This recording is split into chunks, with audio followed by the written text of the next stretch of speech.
Okay, and so what we need to do now is start working on our overlapping motion.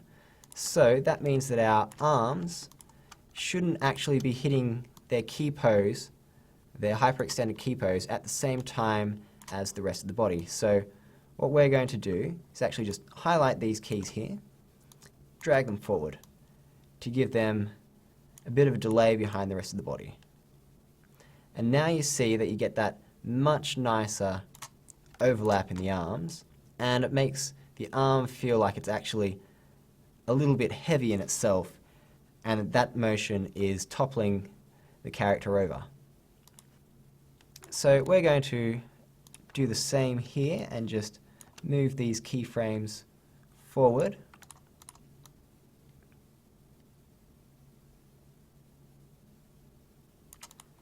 And we might even grab these and move them back one so that the top of the body actually has a delay to the rest of the body.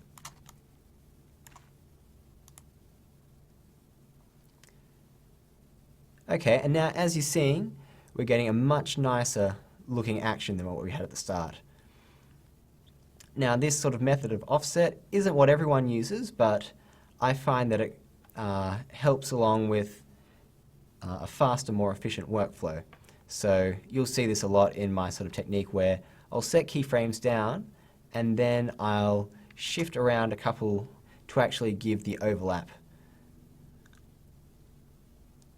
So what I'm looking at now is this arm is just kind of snapping back in place. So I want to just kind of bring that forward a little, and that's going to counter this arm here.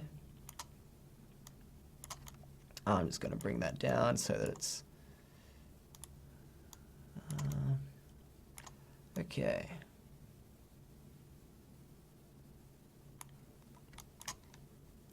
This will actually pull back and curve the arm in a little bit more. Now see we've got some interpenetration, but after we get the smoothness working here, we can start working at that. So notice that this motion probably needs to take a little bit longer for the arm to recover.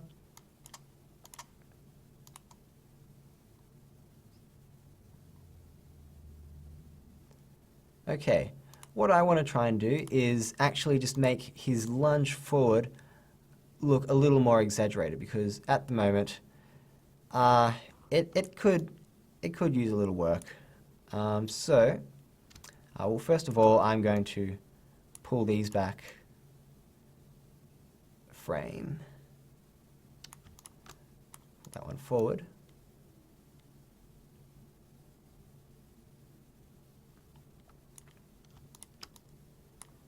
And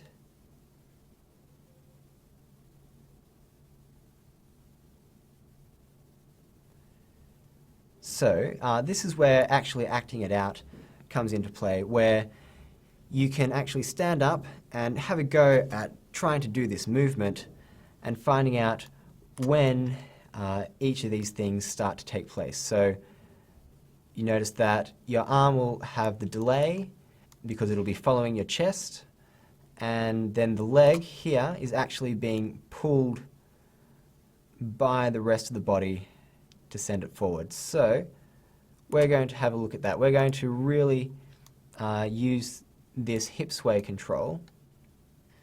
So we're going to key it there because it looks nice there.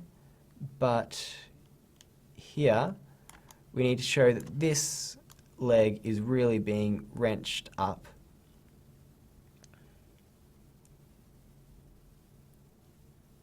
And so we can do that by just pulling this back a little bit so that it follows the line that you've created with the leg.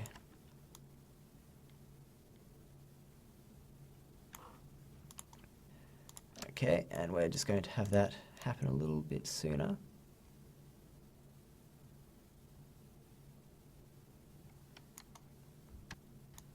Notice that we've got some funky transforms going on here.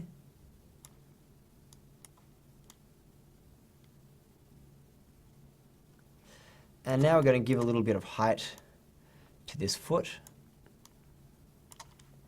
And we'll, if we zero out, no, we want to keep the toe roll, but if we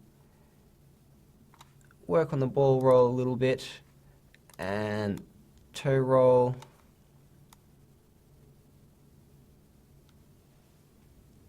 we'll start to get this motion happening.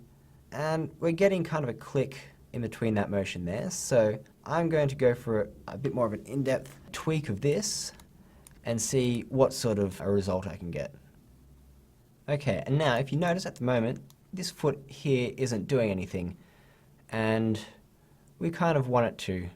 So what I'm going to do is, at frame 21, looks to be about the frame that we want to change, but we want to keep from 15 and before and 27 and after the same. So I'm going to go to frame 21, and we're just going to give a little bit of ball roll in there.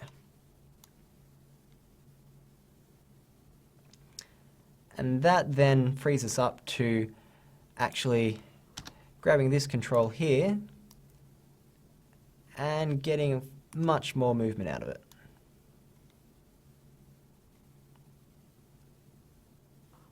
And you'll notice that our foot here has started moving a little early, so we're just going to move that frame along.